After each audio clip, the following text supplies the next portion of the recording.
তারেক রহমান একজন মসজিদের ইমাম, তিনি দোয়া করবেন। দৌড় দিয়ে যখন নিচ থেকে যখন মঞ্চে আসলেন, জনাব তারেক রহমান ইমাম সাহেবকে দেখার পর তিনি দাঁড়িয়ে গেলেন, নিজের হাতের চেয়ারটা দিয়ে ইমাম সাহেবকে জায়গা করে দিলেন বসার জন্য। আল্লাহু আকবার বলেন। একজন নেতার চরিত্র দেখে বোঝা যায় এই শিক্ষা তারেক রহমান একদিনে পায় নাই, এই শিক্ষা ছোটবেলার থেকে বাবা মার কাছ থেকে শিক্ষা পেয়েছে। ভাইজান আমার, বন্ধুগণ আমার, ব্যবহারে মানুষের বংশের পরিচয় জোরে বলুন ঠিক কিনা? বিভিন্ন গাড়ি ঘোড়ায় লেখা থাকে মানুষের ব্যবহারে বংশের পরিচয় হয়। বাংলাদেশের একটা রাজ পরিবারের সন্তান, বাংলাদেশের তিনবারের সাবেক প্রধানমন্ত্রী সন্তান, বাংলাদেশের একজন সফল রাষ্ট্রপতির সন্তান জনাব তারেক রহমান আজকে বাংলাদেশের রাজধানীতে তার নিজ এলাকায় ঢাকার ভিতরে তিনি একটা মায়ের রুহের মাগফিরাতের দোয়ার অনুষ্ঠানে তিনি নিজেই উপস্থিত ছিলেন। তেনার সহধর্মিনী তিনি এই মজলিসের মধ্যে উপস্থিত ছিলেন।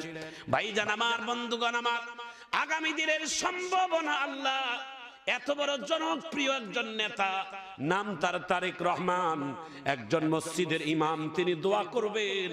দৌড় দিয়ে যখন নিচ থেকে যখন মঞ্চে আসলেন, জনাব তারেক রহমান ইমাম সাহেবকে দেখার পর তিনি দাঁড়িয়ে গেলেন, নিজের হাতের চেয়ারটা দিয়ে ইমাম সাহেবকে জায়গা করে দিলেন বসার জন্য। আল্লাহু আকবার বলেন। একজন নেতার চরিত্র দেখে বোঝা যায় এই শিক্ষা তারেক রহমান একদিনে পায় নাই, এই শিক্ষা ছোটবেলার থেকে বাবা মার কাছ থেকে শিক্ষা পেয়েছে। জোরে বলুন ঠিক কিনা? অসভ্য, অসামাজিক, লম্পট, বাটপাট বাবা মার কারণে হয়। কথা বলেন ঠিক কিনা? ছোটবেলার থেকেই সন্তানেরা বাবা মার কাছ থেকে যেই শিক্ষাটা পাবে, এটা সমস্ত শিক্ষার থেকে বড় শিক্ষা। কথা কন ঠিক কিনা? বাবা মার কাছ থেকে ছোটবেলায় শিক্ষা পাবে, বাবা তোমার চাচা চাচির সাথে আমাদের কথা কাটাকাটি হতে পারে, তুমি চলে তুমি তোমার চাচার সাথে বেয়াদবি করবা না। কথা কন ঠিক কিনা? আমার ভাইয়ের সাথে আমি, ছোট ভাই বড় ভাইয়ের সাথে সামাজিক ভাবে কিছু কথা কাটাকাটি হতেই পারে, তাই বলে ভাতিজা যাইয়া লাঠি ধরবে, এটা শিক্ষা হতে পারে? আল্লাহু আকবার বলেন।